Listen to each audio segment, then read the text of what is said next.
Hello everyone, स्वागत है आप सभी का हमारे यूट्यूब चैनल पे। आज हम लोग वीकली करंट अफेयर्स देखेंगे जो कि जनवरी 2025 का होगा और इसमें से कुछ दिसंबर का भी करंट अफेयर्स होगा जो आज हम लोग कवर करेंगे। तो ये weekly current affairs BPSC, UPPCS, BSSC, Bihar SI और इसके अलावा अन्य राज्य के लिए भी, अन्य राज्य में होने वाले एग्ज़ाम के लिए भी बहुत इम्पोर्टेंट होगा। तो चलिए हम लोग शुरू करते हैं आज का सेशन।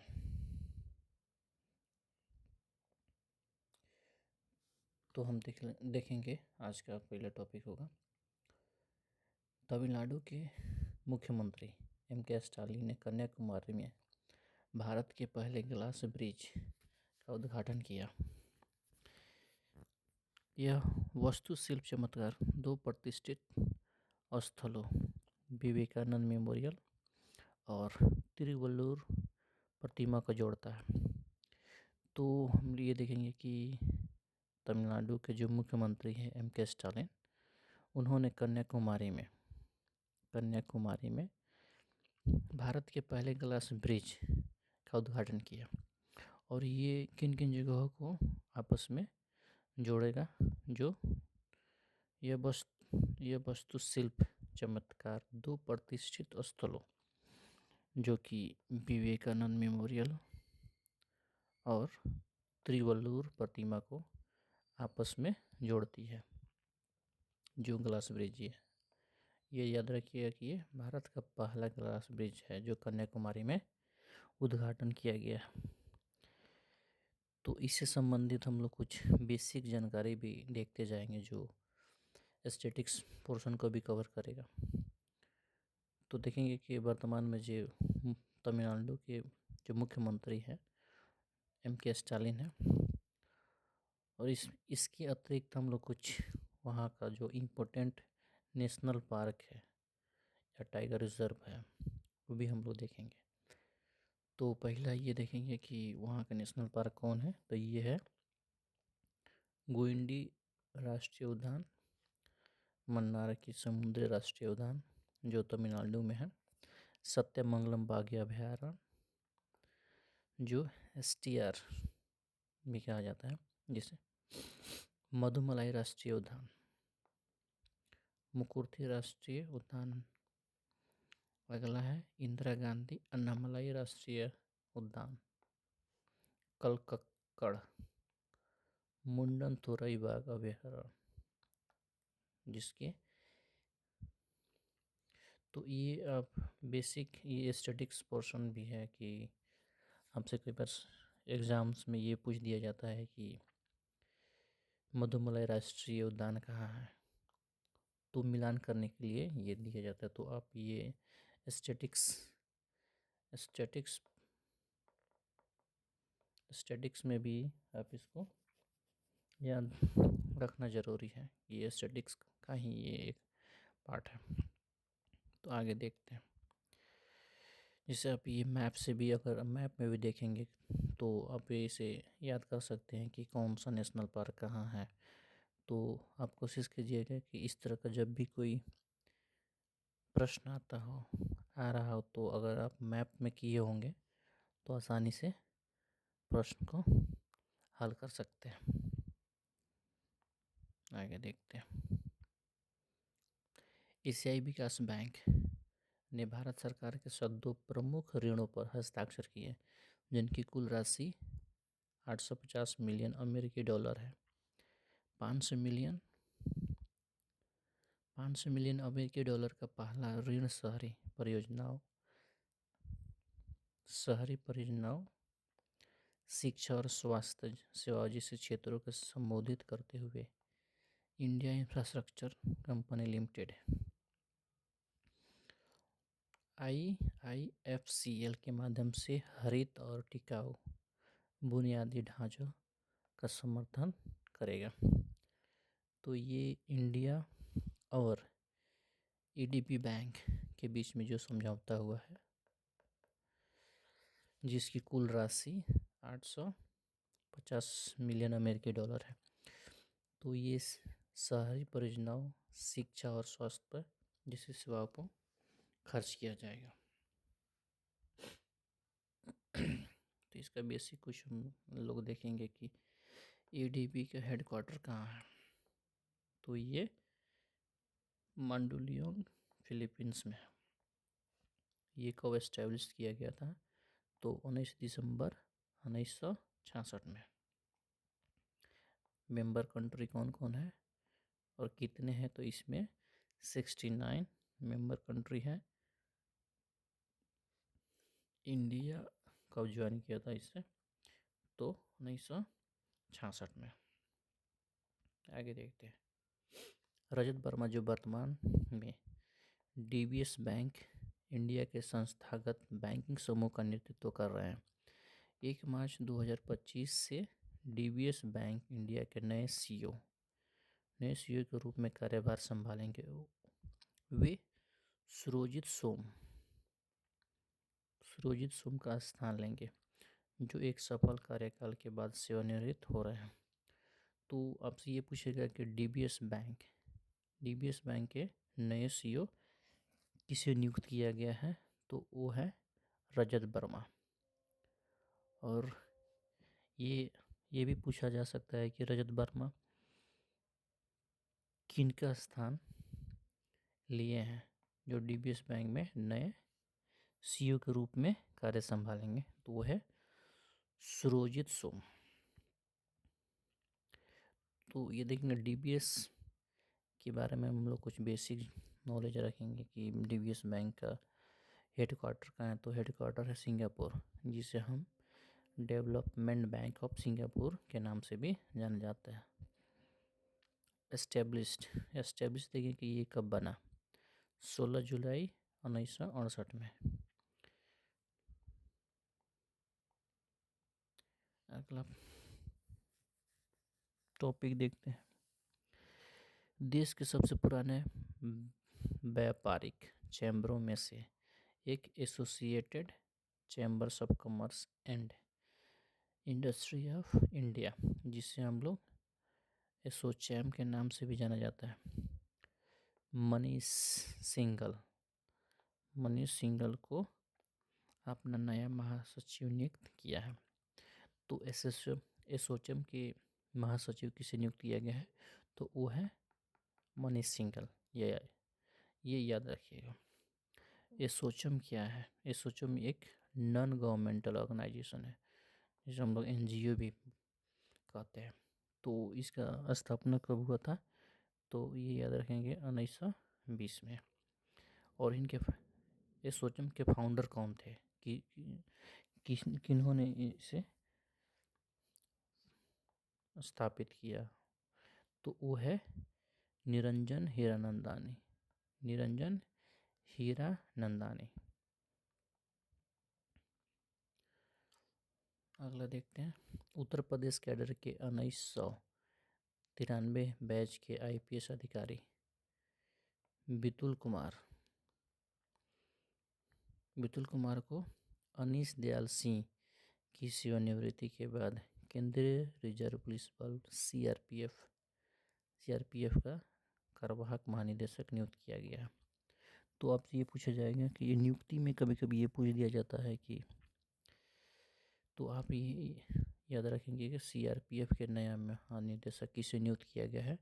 तो वो है बितुल कुमार, जो 1993 बैच के आईपीएस अधिकारी हैं। और वो किनका जगह लेंगे? अनीश दयाल सिंह।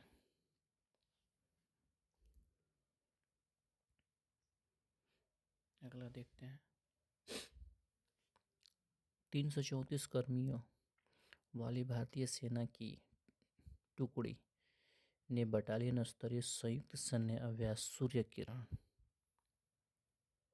किरण के 18वें संस्करण में भाग लिया। यह अभ्यास नेपाल के सालझंडी में आयोजित किया गया। यह दोनों देशों के बीच बारी बारी से आयोजित होने वाली एक व्यावसायिक प्रशिक्षण कार्यक्रम है। तो नेपाल और भारत के बीच जो 18वां संस्करण हुआ वो सूर्य किरण है। और कहाँ यह अभ्यास प्रशिक्षण कार्यक्रम हुआ, तो ये नेपाल के सालझंडी में है। और ये कौन सा संस्करण था, तो ये 18वां संस्करण था। Steel authority of India limited sail को great place to work industry द्वारा भारत द्वारा जनवरी 2025 से जनवरी 2026 की अवधि के लिए ग्रेट प्लेस टू वर्क के रूप में पुनः प्रमाणित किया गया है। तो ये ग्रेट प्लस 2 के द्वारा फिर से सेल को 1 साल की अवधि के लिए पुनः प्रमाणित किया गया है। सेल कब एस्टेब्लिश किया गया था, तो 24 जनवरी 1973 में। हेडक्वार्टर क्या है, तो ओरिजिनली अभी ये दिल्ली में है, इससे पहले ये मूव था कलकत्ता में 19 जुलाई 1956 में, एंड अल्टीमेटली टू रांची इन दिसंबर 1959। हेमंत मुद्दप्पा जिन्हें ड्रैग किंग के नाम से जाना जाता है, ने मद्रास इंटरनेशनल सर्किट MIC में आयोजित MMC FMCI Indian national motorcycle drag racing championship के अंतिम दौर में उल्लेखनीय ट्रिपल क्राउन जीत हासिल की।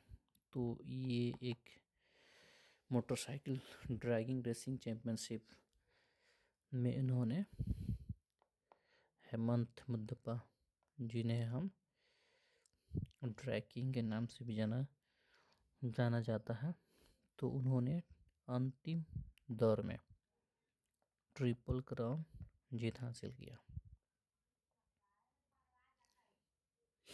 नेपाल ने मंत्री किशोर शाहसुद्दी के नेतृत्व में और बाल अधिकार कार्यकर्ताओं और जस्ट राइट फॉर चिल्ड्रन और बेस नेपाल जैसे संगठनों के द्वारा संबंधित बाल विवाह मुक्त नेपाल अभियान शुरू किया गया है। तो ये नेपाल ने मंत्री किशोर शाहसुद्दी के नेतृत्व में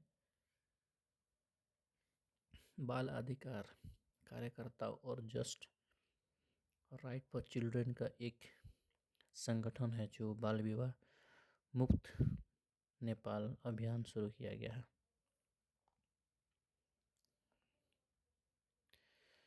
आगे देखते हैं कि मैग्नस कार्लसन और यान नेपोमनियाची ने न्यूयॉर्क में एक रोमांचक मैच के बाद 2024 विश्व ब्लिट्ज शतरंज चैंपियनशिप का खिताब साझा किया। चैंपियनशिप 2-2 के स्कोर के साथ बराबरी पर समाप्त हुई, जिसके बाद 3 सडन डेथ ड्रॉ हुआ।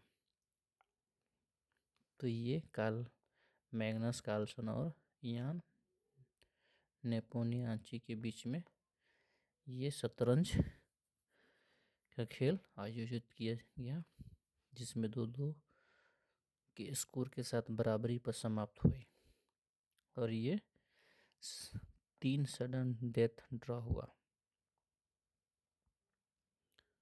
संतोष ट्रॉफी फाइनल में पश्चिम बंगाल ने केरल को 1-0 से हराकर जीत हासिल की।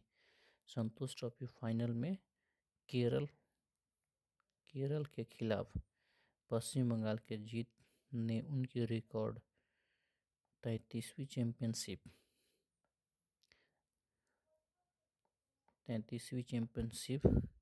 जीत दर्ज की।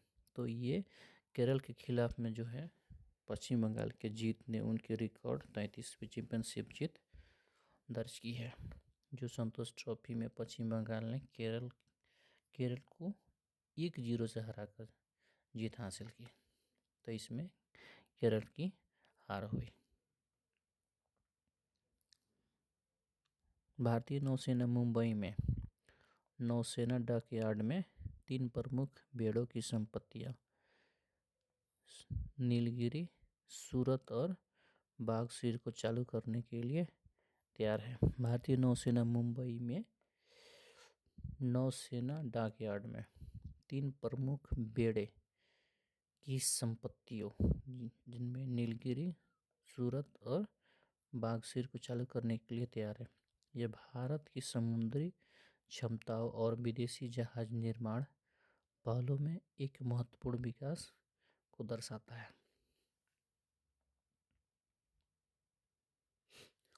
एयर मार्शल जितेंद्र मिश्र ने भारतीय वायुसेना की पश्चिमी वायु कमान के प्रमुख रूप में कार्यभार संभाला। जितेंद्र मिश्र है जो भारतीय वायुसेना की पश्चिमी वायु कमान वेस्टर्न एयर बेस कैंप को ये कार्य संभाला है। वे एयर मार्शल पंकज सिन्हा का ये जो जितेंद्र मिश्रा है जो पंकज सिन्हा का स्थान लेंगे, जो 39 वर्ष से अधिक की विशिष्ट सेवा देने के बाद सेवानिवृत्त हुए। एयर मार्शल मिश्रा को 6 दिसंबर 1986 को लड़ाकू पायलट के रूप में भारतीय वायुसेना शामिल किया गया था। तो ये पश्चिम वायुसेना कमान जो है जितेंद्र मिश्र द्वारा ये संभाली गई है, जो पंकज मोहन सिन्हा का स्थान लेंगे। आगे देखते हैं।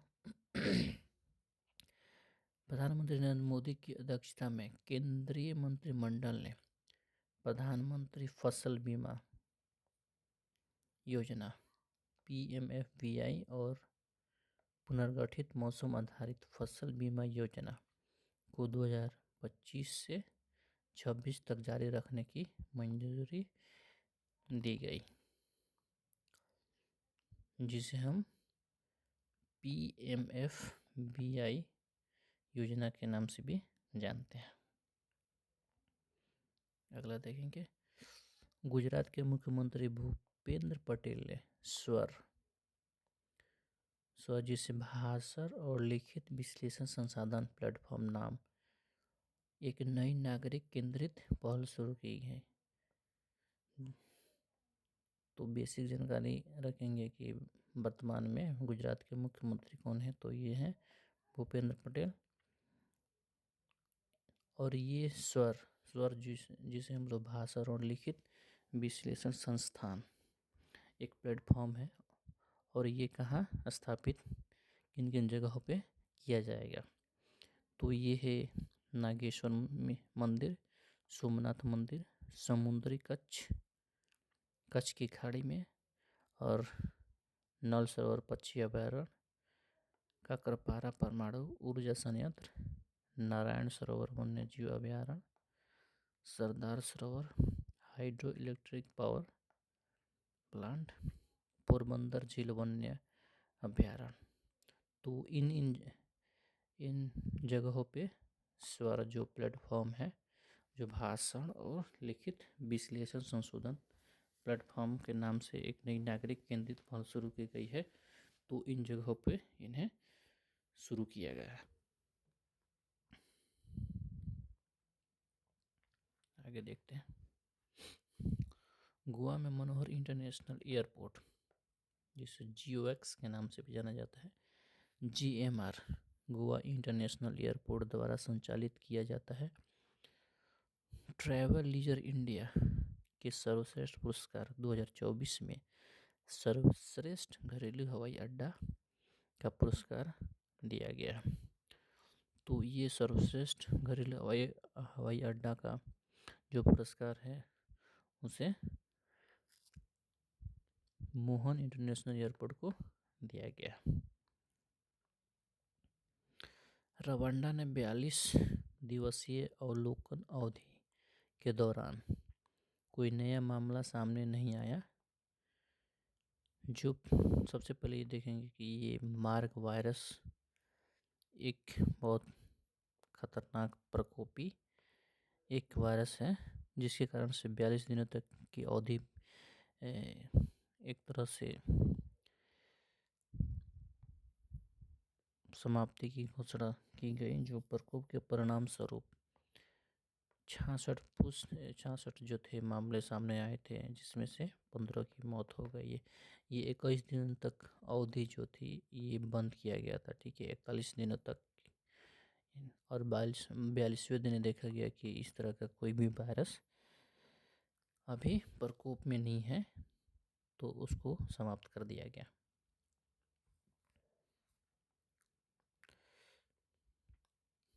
लीकेज को रोकने के लिए एक महत्वपूर्ण कदम उठाते हुए जीएसटी परिषद ने निर्दिष्ट चोरीग्रस्त वस्तुओं के लिए ट्रैक एंड ट्रेस मैकेनिज्म को लागू करने के प्रस्ताव को मंजूरी दी, जिसके तहत आपूर्ति श्रृंखला में उनका पता लगाने के लिए ऐसा सामान या पैकेजों पर एक अद्वितीय चिन्ह लगाया जाएगा। तो जीएसटी परिषद ने एक निर्दिष्ट जारी किया है, जिसमें चोरीग्रस्त वस्तुओं के ट्रैक एंड ट्रेस मैकेनिज्म लागू करने पर आसानी से खोजा जा सकता है। इस पैकेज पे एक अद्वितीय चिन्ह एक पहचान होगा, जिसके द्वारा ट्रैक एंड ट्रेस किया जा सकता है। स्वास्थ्य सेवा और निदान में 35 से अधिक वर्षों की विशेषज्ञता वाले एक अत्यधिक अनुभवी पेशेवर डॉक्टर संदीप शाह को NABL राष्ट्रीय परीक्षण और अंशांकन प्रयोगशाला प्रत्यायन बोर्ड के अध्यक्षता नियुक्त की गई है। तो ये संदीप शाह है, जो 35 वर्ष के एक्सपीरियंस हासिल किया है। उन्हें NABL, जिसे राष्ट्रीय परीक्षण और अंशांकन प्रयोगशाला प्रत्यायन बोर्ड का अध्यक्ष नियुक्त किया गया है। मुंबई की 17 वर्षीय काम्या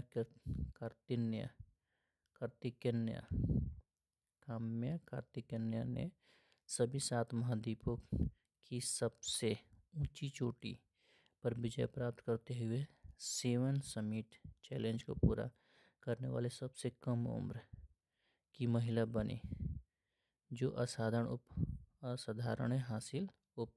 उपलब्धि हासिल की। तो ये मुंबई की 17 वर्षीय काम्या कार्तिकेयन है, जिन्होंने 7 महाद्वीपों की सबसे ऊंची पर विजय प्राप्त करते हुए 7 समिट चैलेंज को पूरा करने वाली सबसे कम उम्र की महिला है।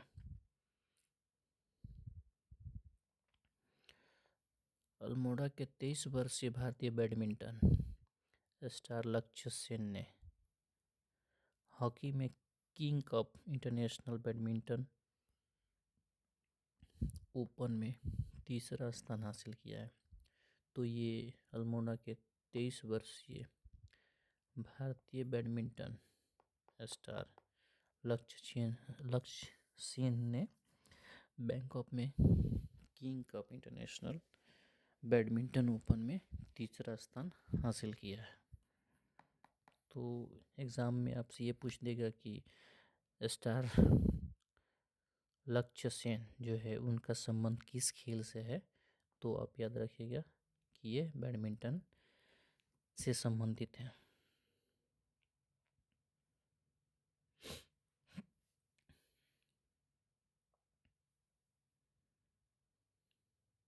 एक मिनट,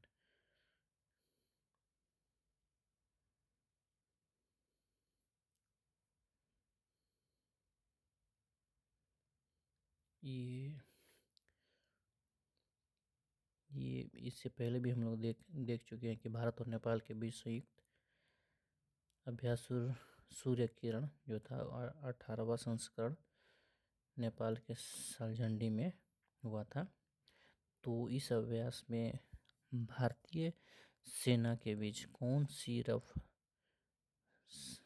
सी बटालियन ने भाग लिया था, तो उनमें इसमें ये तो 11वीं गोरखा राइफल के नेतृत्व में भारतीय सेनाओं के 334 कर्मियों, नेपाल सेना के सिंगज बटालियन जो नेपाल सेना की श्रीजंग बटालियन ने हिस्सा लिया था।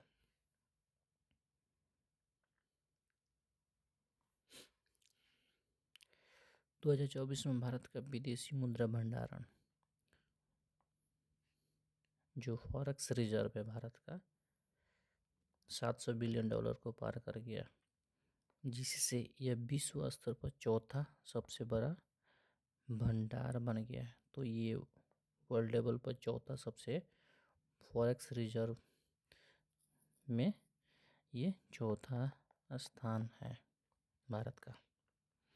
यह देश की मजबूती, आर्थिक प्रदर्शन और पिछले एक दशक में पर्याप्त विदेशी निवेश आकर्षित करने की इसकी क्षमता को दर्शाता है।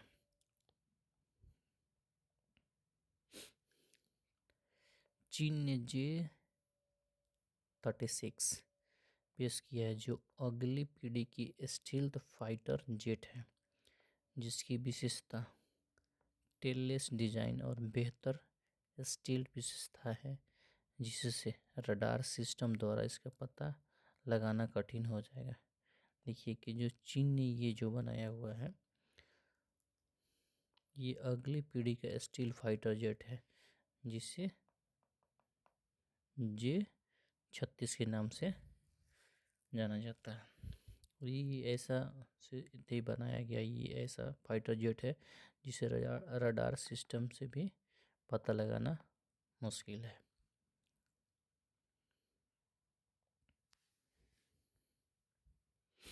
यूएई अफ्रीका में नई व्यावसायिक परियोजनाओं का सबसे बड़ा समर्थक बनकर उभरा है, जिसमें अमीराती कंपनियां ने 2019 से 2023 के बीच परियोजनाओं के लिए 110 बिलियन 88 बिलियन का निवेश किया है, जिसमें अक्षय ऊर्जा 72 बिलियन शामिल किया गया। ये जो यूएई और अफ्रीका के बीच जो समझौता हुआ है इसमें सबसे बड़ा समर्थक है यूएई।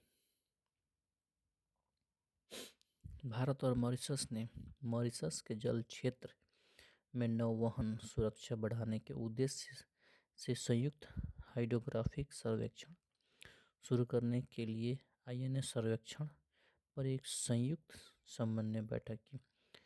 तो भारत और मॉरिशस के बीच ये जो जल क्षेत्र में नौवहन सुरक्षा बढ़ाने के उद्देश्य से संयुक्त हाइड्रोग्राफिक सर्वेक्षण शुरू किया गया है, जिसमें आईएनएस सर्वेक्षण पर एक संयुक्त समन्वय बैठक किया गया है। महान भारतीय क्रिकेटर सचिन तेंदुलकर को मेलबर्न क्रिकेट क्लब एमसीसी की मानद सदस्यता से सम्मानित किया गया है, जो ऑस्ट्रेलिया के सबसे पुराने खेल क्लबों में से एक और मेलबर्न क्रिकेट ग्राउंड एमसीजी के प्रबंधक द्वारा दिया जाने वाला एक प्रतिष्ठित सम्मान है। तो ये मेलबर्न क्रिकेट क्लब की मानद सदस्यता की समानता सम्मानित किया गया है, जिन्हें सचिन तेंदुलकर को दिया गया है। भारतीय सेना ने हाल ही में भारत चीन सीमा के पास लद्दाख के पैंगोंग त्सो में छत्रपति शिवाजी महाराज की एक भव्य प्रतिमा का अनावरण किया है। भारत और चीन की सीमा पे जो लद्दाख के पैंगोंग त्सो में छत्रपति शिवाजी महाराज की एक भव्य प्रतिमा का अनावरण किया है।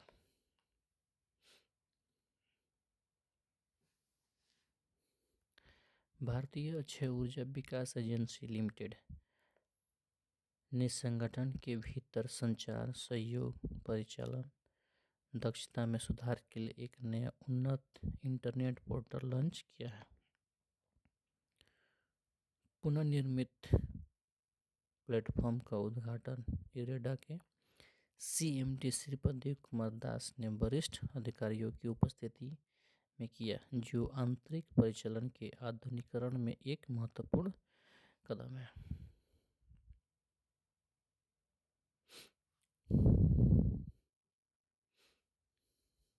राष्ट्रपति द्रौपदी मुर्मू ने सर्वोच्च न्यायालय के न्यायाधीश न्यायमूर्ति संजीव खन्ना को भारत का 91वें मुख्य न्यायाधीश सीजेआई के रूप में शपथ दिलाई। न्यायमूर्ति संजीव खन्ना जो है न्यायमूर्ति डीवाई चंद्रचूड़ का स्थान लेंगे, जो 10 नवंबर 2024 को सेवानिवृत्त होंगे और उनका कार्यकाल 13 महीना तक रहेगा। जो ये कार्यकाल है संजीव खन्ना का कार्यकाल है, जिनका कार्यकाल 13 महीने के लिए 13 मई 2025 तक रहेगा। और डीवाई चंद्रचूड़ 50वें सीजेआई थे।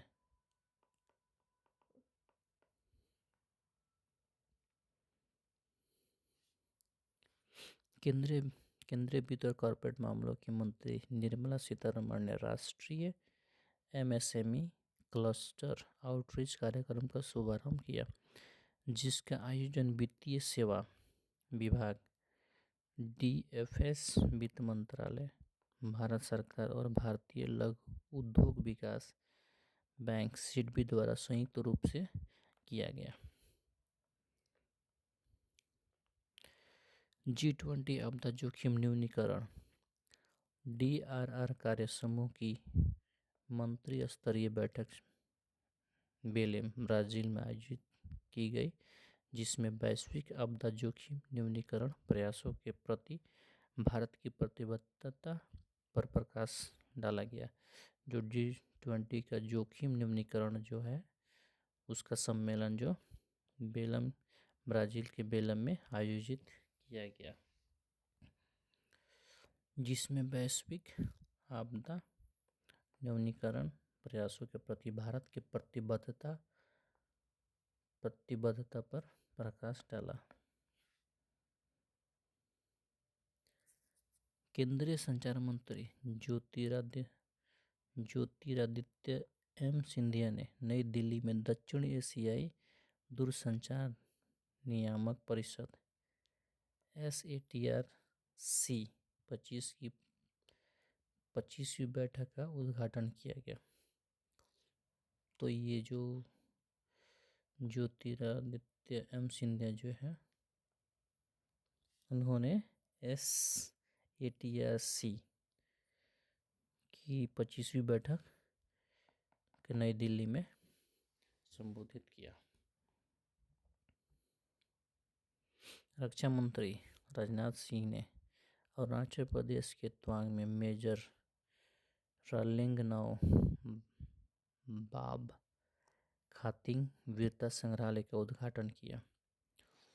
राजनाथ सिंह ने जो अरुणाचल प्रदेश के तवांग में मेजर रालिंगनाओ बाब खातिंग वीरता संग्रहालय का उद्घाटन किया। ये खराब मौसम के कारण तवांग की यात्रा नहीं कर सके, जिसके वजह से असम के तेजपुर से ही पटेल की प्रतिमा और संग्रहालय का वर्चुअल माध्यम से उद्घाटन किया। उन्होंने तवांग की यात्रा मौसम खराब होने के कारण नहीं किया, जिसके वजह से उन्होंने असम के तेजपुर से पटेल की प्रतिमा और संग्रहालय का वर्चुअल माध्यम से उद्घाटन किया। तो वर्तमान के अभी सीएम कौन है? तो पेमा खांडू है। राज्यपाल देखेंगे, राज्यपाल कौन है? कि लेफ्टिनेंट जनरल केवल्य त्रिविक्रम परनायक। और यहाँ देखेंगे इम्पोर्टेंट नेशनल पार्क है या टाइगर रिजर्व है।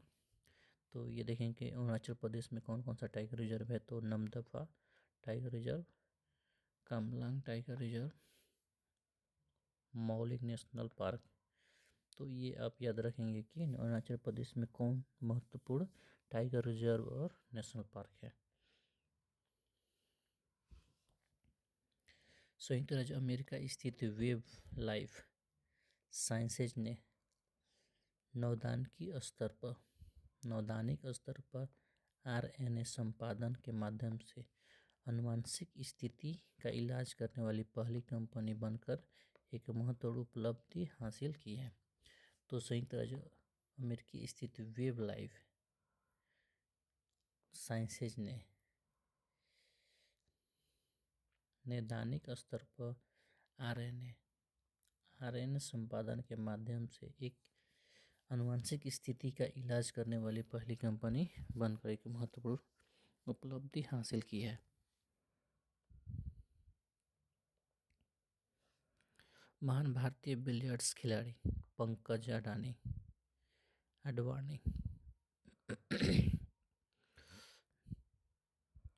ने कतर के दोहे में IBSF विश्व बिलियर्ड्स चैंपियनशिप में अपना 28वां विश्व खिताब जीता। तो ये भारतीय बिलियर्ड्स खिलाड़ी पंकज अडानी ने जो कतर के दोहा में IBSF विश्व बिलियर्ड्स चैंपियनशिप में अपना 28वां विश्व विख्यात खिताब जीता। यह IBSF विश्व बिलियर्ड्स चैंपियनशिप में पंकज अडवाणी की लगातार 7वीं खिताब जीती। तो ये जो पंकज अडवाणी है जो IBSF विश्व बिलियर्ड्स चैंपियनशिप में 7वीं खिताब जीती। नई दिल्ली में रूसी व्यापार केंद्र का उद्घाटन किया गया, जो भारत और रूस के बीच आर्थिक सहयोग को मजबूत करने की दिशा एक महत्वपूर्ण कदम है। भारत में रूसी दूतावास द्वारा स्थापित यह केंद्र व्यवसायों को सह कार्यस्थलों, आयोजनों और व्यापारिक मशीनों के माध्यम से सहयोग करने वाले एक मंच प्रदान करेंगे। तो ये नई दिल्ली में और रूस व्यापार केंद्र का एक उद्घाटन किया गया, जो भारत और रूस के बीच आर्थिक सहयोग को मजबूत करने की दिशा के एक महत्वपूर्ण कदम उठाया गया।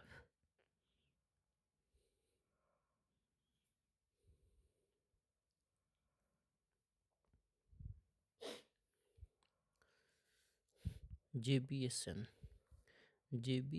एजुकेशन के प्रबंधक निदेशक कुणाल दलाल को एक education world India school ranking awards 2024-25 में प्रतिष्ठित education leader of the year पुरस्कार मिला।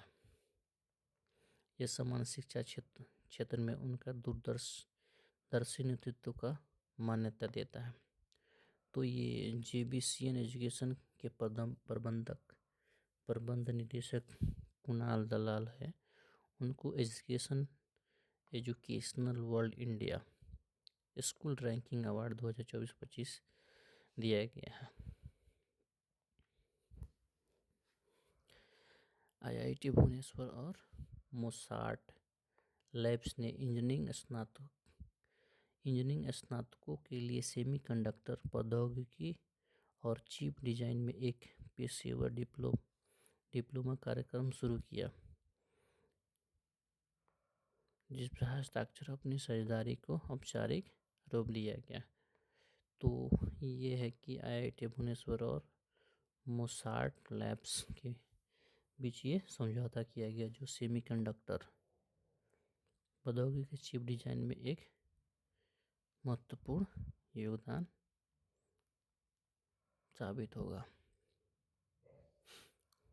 विदेश मंत्रालय और बिम्स्टेक ने पूरे क्षेत्र में अंतर्ग्रिड कनेक्टिविटी को मजबूत करने के लिए नेटवर्क के कर्नाटका के बेंगलुरु में बिम्स्टेक ऊर्जा केंद्र को स्थापित करने के लिए एक समझौता का हस्ताक्षर किए। तो ये क्या विदेश मंत्रालय और बिम्स्टेक जो है दोनों के बीच एक ये अंतर्ग्रिड कनेक्टिविटी को मजबूत करने के लिए कर्नाटक के बेंगलुरु में बिम्स्टेक ऊर्जा केंद्र को स्थापित किया गया है। वर्तमान में कर्नाटक के मुख्यमंत्री सिद्धारमैया हैं। नगर महत्वपूर्ण इसमें ये देखेंगे कि नेशनल पार्क कौन कौन है। तो नगर राष्ट्रीय उद्यान, बंदीपुर राष्ट्रीय उद्यान, कुद्रेमुख राष्ट्रीय उद्यान। भाषा क्या है? कन्नड़। गठन कब किया गया था कर्नाटक का? तो 1 नवंबर 1956। बंदरगाह देखेंगे कि न्यू मैंगलोर बंदरगाह है। अंशी राष्ट्रीय उद्यान है। बन्नेरघट्टा राष्ट्रीय उद्यान है जो कर्नाटक में है। आगे देखेंगे पोलो समुदाय में बिल्ली के नाम से मशहूर हरिंद्र सिंह सोढी एक प्रतिष्ठित पूर्व भारतीय पोलो खिलाड़ी थे जिनका 86 वर्ष की आयु में निधन हो गया। तो ये पोलो समुदाय में बिल्ली के नाम से जाने जाते थे। तो वो कौन है? हरिंद्र सिंह सोढी, जो ये पोलो समुदाय में बिल्ली के नाम से भी इन्हें जाना जाता था।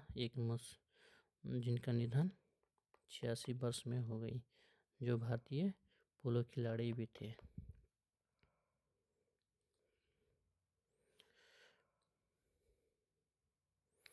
प्रधानमंत्री श्री नरेंद्र मोदी की अध्यक्षता में केंद्रीय मंत्रिमंडल ने प्रधानमंत्री विद्या लक्ष्मी को मंजूरी दे दी है। यह एक नई केंद्रीय क्षेत्र योजना है जिसका उद्देश्य मेधावी विद्यार्थियों को वित्तीय सहायता प्रदान करना है ताकि वित्तीय बाधाओं के कारण कोई भी विद्यार्थी उच्च शिक्षा प्राप्त करने से न रुक सके। तो ये देखिए कि ये माननीय श्री नरेंद्र मोदी की अध्यक्षता में केंद्रीय मंत्रिमंडल ने प्रधानमंत्री विद्या लक्ष्मी योजना का शुरुआत किया गया है, जिसका मुख्य उद्देश्य है कि कोई भी कमजोर वर्ग के विद्यार्थी उच्च शिक्षा प्राप्त करने से न छूटे। ये आर्थिक रूप से ये योजना उन विद्यार्थियों को लाभ होगा जो आर्थिक स्थिति में बहुत कमजोर है। तो आज का सेशन यही समाप्त करते हैं। आज हम लोग देखेंगे कि ये सारे एक सप्ताह में जितने भी इम्पोर्टेंट करंट अफेयर्स थे उसको मैंने ये कवर किया। तो आज का सेशन हम लोग आज यहीं पे ख़त्म करते हैं। आगे का सेशन हम लोग फिर दूसरा पार्ट इसका आएगा। ये वीकली करंट अफेयर्स का पार्ट फर्स्ट था। तो हम आशा करते हैं कि आपको मेरी वीडियो पसंद आई होगी। तो आप लाइक करें, सब्सक्राइब करें, कमेंट करें और शेयर ज़रूर करें। तो आज के लिए बस इतना ही। Thanks for watching. धन्यवाद।